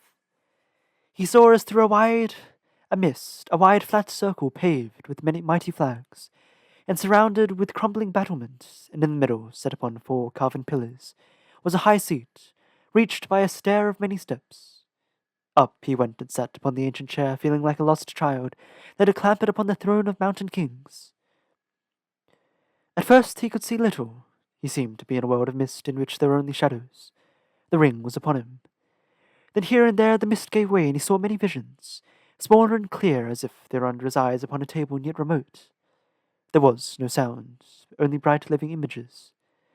The world seemed to have shrunk and fallen silent. He was sitting upon the seat of seeing on Amon Hen, the hill of the Eye of the Men of Númenor. Eastward he looked, into wide uncharted lands, nameless plains and forests unexplored. Northward he looked, and the great river lay like a ribbon beneath him, and the misty mountains stood small and hard as broken teeth. Westward he looked, and saw the broad pastures of Rohan and Orthanc, the pinnacle of Isengard like a black spike. Southward he looked, and below his very feet the great river curled like a toppling wave and plunged over the falls of Ross into a foaming pit. A glimmering rainbow played upon the fume. And Aether Anduin he saw, the mighty delta of the river, and myriads of sea-birds whirling like a white dust in the sun, and beneath them a green and silver sea rippling in endless lines. But everywhere he looked he saw the signs of war. The misty mountains were crawling like anthills. Orcs were issuing out of thousands of holes. Under the boughs of Mirkwood there was deadly strife of elves and men and fell beasts. The land of the Beornings was aflame. A cloud was over Moria, a smoke rising on the borders of Lorien. Horsemen were galloping on the grass of Rohan, wolves poured from Isengard, from the havens of Harad ships of war put out to sea, and out of the east men were moving endlessly, swordsmen, spearmen, bowmen upon horses, chariots of chieftains and laden wains.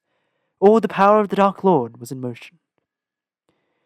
Then turning southward again he beheld Minas Tirith. Far away it seemed and beautiful, white-walled, many-towered, proud and fair upon its mountain seat. Its battlements glittered with steel, and its turrets were bright with many banners. Hope leaped in his heart, but against Minas Tirith was set another fortress, greater and strong. Thither, eastward, unwilling his eye was drawn. It passed the ruined bridges of Osgiliath, the grinning gates of Minas Morgul, and the haunted mountains, and looked upon Golgoroth. the valley of terror in the land of Mordor. Darkness lay there under the sun. Fire glowed amid the smoke. Mount Doom was burning and a great reek rising. Then at last his gaze was held. Wall upon wall, battlement upon battlement. Black, immeasurably strong, mountain of iron, gate of steel, tower of adamant. He saw it. Barad-dûr, fortress of Sauron. All hope left him. And then suddenly he felt the eye. There was an eye in the dark tower that did not sleep. He knew that it had become aware of his gaze. A fierce, eager will was upon it. It leapt towards him, almost like a finger he felt it, searching for him. Very soon it would nail him down, know just exactly where he was. And when Laura touched, it glanced upon tall Brandir. He threw himself from the seat, crouching, covering his head with his grey hood. He heard himself crying out, "Never, never!" Or was it, "Verily I come to you"? He could not tell. Then as a flash, from some other point of power, there came to his mind another thought. Take it off, fool! Take it off! Take off the ring! The two powers strove in him. For a moment perfectly balanced between their piercing points, he writhed, tormented. Suddenly he was aware of himself again. Frodo, neither the voice nor the eye, free to choose. And with one remaining instant in which to do so, he took the ring off his finger. He was kneeling in clear sunlight before the high seat. A black shadow seemed to pass like an arm above him. It missed Amon Hen and groped out west and faded. Then all the sky was clean and blue, and birds sang in every tree. Frodo rose to his feet. A great weariness was on him, but his will was firm and his heart lighter. He spoke aloud to himself. "I would do now what I must," he said. "This at least is plain. The evil of the ring is already at work even in the company, and the ring must leave them before it does more harm. I will go alone. Some I cannot trust, and those I can trust are too dear to me. Poor old Sam, and Merry and Pippin, Strider too. His heart yearns for Minas Tirith, and he will be needed there. Now Boromir has fallen into evil. I will go alone, at once." He went quickly down the path, and came back to the lawn where Boromir had found him. Then he halted, listening. He thought he could hear cries and calls from the woods near the shore below. "They'll be hunting for me," he said. "I wonder how long I've been away. Hours, I should think." He hesitated. "What can I do?" he muttered. "I must go now, I shall never go. I shan't get a chance again. I hate leaving them, but like this without any explanation, but surely they will understand. Sam will. And what else can I do?" Slowly he drew out the ring and put it on once more. He vanished and passed down the hill, less than a rustle of the wind. The others remained long by the riverside. For some time they had been silent, moving restlessly about, but now they were sitting in a circle and they were talking. Every now and again they made efforts to speak of other things, of their long road and many adventures. They questioned Aragorn concerning the realm of Gondor, and its ancient history and the remnants of its great works that could still be seen in the strange borderland of the Emyn the stone kings and seats of Lahore and Hen, and the great stair beside the falls of Eros. But always their thoughts and words strayed back to Frodo and the ring. What would Frodo choose to do? Why was he hesitating? "He is debating which course is most desperate, I think," said Aragorn. "And well he may. It is now more hopeless than ever for the company to go east, since we have been tracked by Gollum, and must fear that the secret of our journey is already betrayed. But in Minas Tirith is no nearer to the fire and the destruction of the burden. We shall remain there for a while and make a brave stand, but the Lord Denethor and all his men cannot hope to do what even Elrond said was beyond his power, either to keep the burden secret or to hold off the full might of the enemy when he comes to take it. Which way would any of us choose at Frodo's place? I do not know. Now indeed we miss Gandalf most." "Grievous is our loss," said Legolas. "Yet we must needs make up our mind without his aid. Why cannot we decide and so help Frodo? Let us call him back and then vote. I should vote for Minas Tirith." "And so should I," said Gimli. "We of course were only sent to help the bearer along the road, to go no further than we wished, and none of us is under any oath or command to seek Mount Doom. Hard was my parting from Lothlorien, yet I have come so far, and I say this. Now we have reached the last choice. It is clear to me that I cannot leave Frodo. I will choose Minas Tirith, but if he does not, then I follow him." "And I too will go with him," said Legolas. "It would be faithless now to say farewell." "It would indeed be betrayal if we all left him," said Aragorn. "But if he goes east, then all need not go with him, nor do I think that all should. That venture is desperate, as so much for 8 as for 3 or 2 or 1 alone. If you would let me choose, then I should appoint 3 companions. Sam, who could not bear it otherwise, and Gimli and myself. Boromir will return to his own city, where his father and his people need him, and where the others should go, at least, Meriadoc and Peregrine, if Legolas is not willing to leave us. That will not do at all, cried Merry. We cannot leave Frodo. Pippin and I always intended to go wherever he went, and we still do. But we did not realize what that would mean. It seemed different so far away in the Shire or in Rivendell. It would be mad and cruel to let Frodo go to Mordor. Why cannot we stop him? We must stop him, said Pippin. And that is what he is worrying about, I'm sure. He knows we shan't agree to his going east, and he doesn't like to ask anyone to go with him, poor old fellow. Imagine going off to Mordor alone. Pippin shuddered. But that dear, silly old Hobbit. He ought to know that he hasn't got to ask. He ought to know that if we cannot stop him, we shan't leave him. Begging your pardon, said Sam, but I don't think you understand my master at all. He isn't hesitating about which way to go, of course not. What's the good of Minas Tirith anyway? To him, begging your pardon, Master Boromir, he added and turned. It was then that they discovered that Boromir, who at first had been sitting silent at the outside of the circle, was no longer there. Now where has he got to? Cried Sam, looking worried.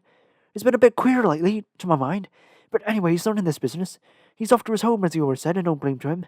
But Mr. Frodo, he knows he's got to find the cracks of doom, if he can, but he's afraid. Now it's come to the point, he's just plain terrified. That's what his problem is. Of course, he's got a bit of schooling, so to speak. We all have, since we left home, but he'd be so terrified he'd just fling the ring in the river and bolt. But he's still too frightened to start. And he isn't worried about us either, whether we go along with him or no. He knows we mean to. That's another thing that's bothering him. If he screws himself up to go, he'll want to go alone, mark my words. We're going to have trouble when he comes back, for he'll screw himself all right. As sure as his name's Baggins. I believe you speak more wisely than any of us, Sam, said Aragorn.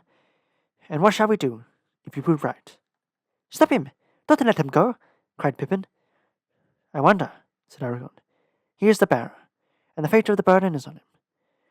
I do not think that it is our part to drive him one way or the other, nor do I think that we should succeed if we tried. There are other powers at work, far stronger. Well, I wish Frodo would screw himself up and come back, and let us get it over, said Pippin. This waiting is horrible. Surely the time is up. Yes, said Aragorn. The hour is long past. The morning's wearing away. We must call for him. At the moment, Boromir reappeared.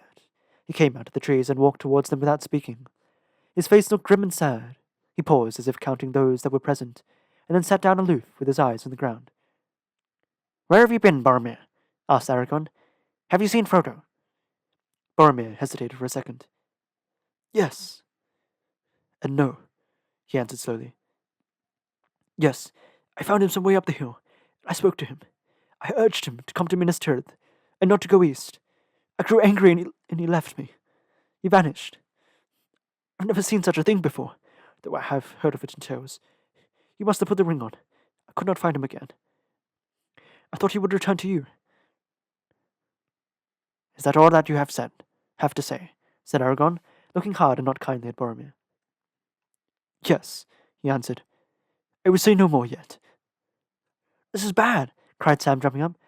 I don't know what this man has been up to. Why should Mr. Frodo put the thing on? He didn't ought to have, and if he has, goodness knows what may have happened. But he won't keep it on, said Merry, not when he has escaped the unwelcome visitor, like Bilbo used to. But where did he go? Where is he? Cried Pippin. He's been away ages now. How long has it been since you last saw Frodo, Boromir? Asked Aragorn. Half an hour, maybe, he answered. Or it might be an hour. I have wandered for some time since. I do not know. He put his head in his hands and sat as if bowed with grief. An hour since he vanished, shouted Frodo. We must try and find him at once. Come on. Wait a moment, cried Aragorn. We must divide up into pairs and arrange. Here, hold on. Wait. It was no good. They took no notice of him.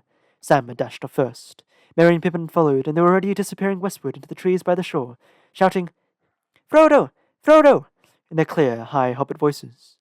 Legolas and Gimli were running. A sudden panic or madness seemed to have fallen on the company. We shall all be scattered and lost, groaned Aragorn. Boromir! I do not know what part you have played in this mistress, but help now. Go after those 2 young hobbits and guard them at the least, even if you cannot find Frodo. Come back to this spot if you find him, or any traces of him. I shall return soon. Aragorn sprang swiftly away and went in pursuit of Sam. Just as he reached the little lawn among the Rowans, he overtook him, toiling uphill, panting and calling, Frodo! Come with me, Sam, he said. None of us should be alone. There is mischief about. I feel it. I'm going to the top, to the seat of Amon Hen, to see what may be seen. And look, it is as my heart guessed. Frodo went this way. Follow me and keep your eyes open. He sped up the path. Sam did his best, but he could not keep up the stride of the ranger, and soon fell behind. He had not gone far before Aragorn was out of sight and ahead.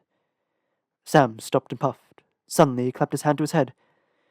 Whoa, Sam Gamgee, he said aloud. Your legs are too short, so use your head. Let me see now. Boromir wasn't lying. That's not his way. But he hasn't told us everything. Something scared Mr. Frodo badly. He screwed himself up to the point sudden. He made up his mind at last to go. We're off. Where to? Off east. Not without Sam. Yes, without even a Sam. That's hard. Cruel hard. Sam passed his hand over his eyes, brushing away the tears. Steady, Gamgee, he said. Think if you can. He can't fly across rivers, and he can't jump waterfalls. He's got no gear, so he's got to get back to the boats. Back to the boats. Back to the boats. Sam like lightning. Sam turned and bolted back down the path. He fell and cut his knees. Up he got and ran on.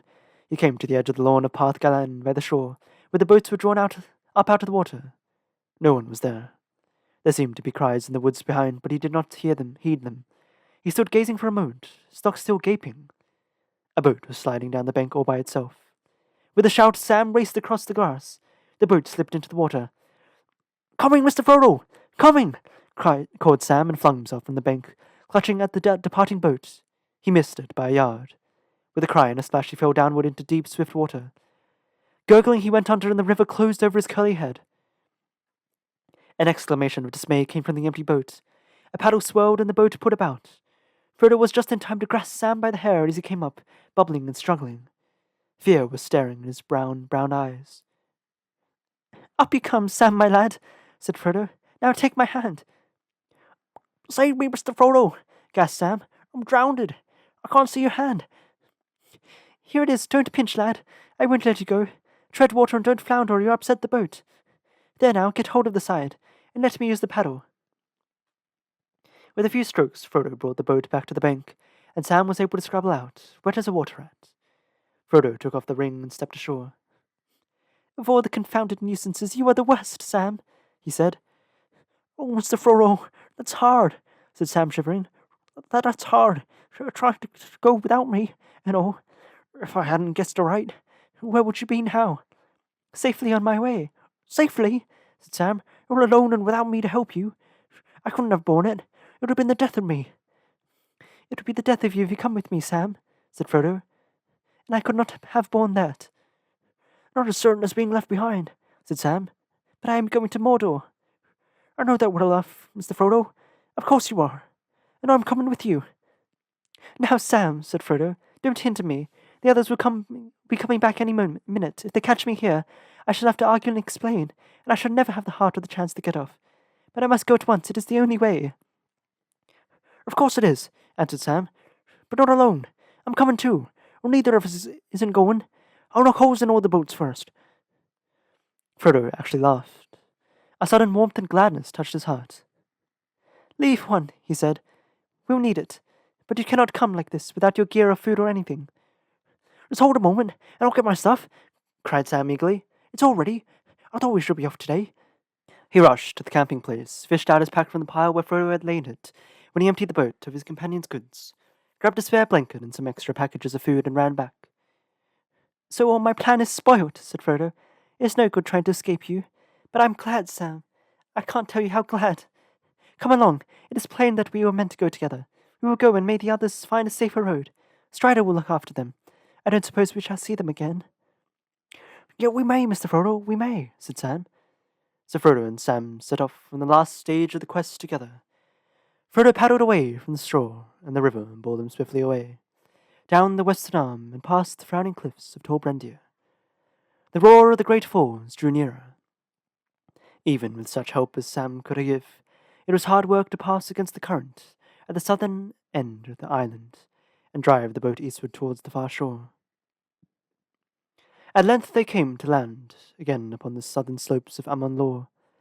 There they found a shelving shore, and they drew the boat out high above the water and hid it as well as they could behind a great boulder. Then, shouldering their burdens, they set off, seeking a path that would bring them over the grey hills of the Emyn Muil and down to the land of shadow.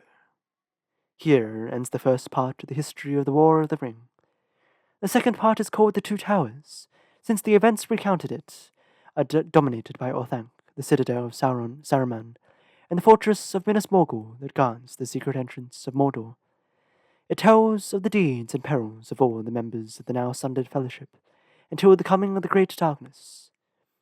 The third part tells of the last defense against the Shadow, and the end of the mission of the Ring Bearer, in the return of the King.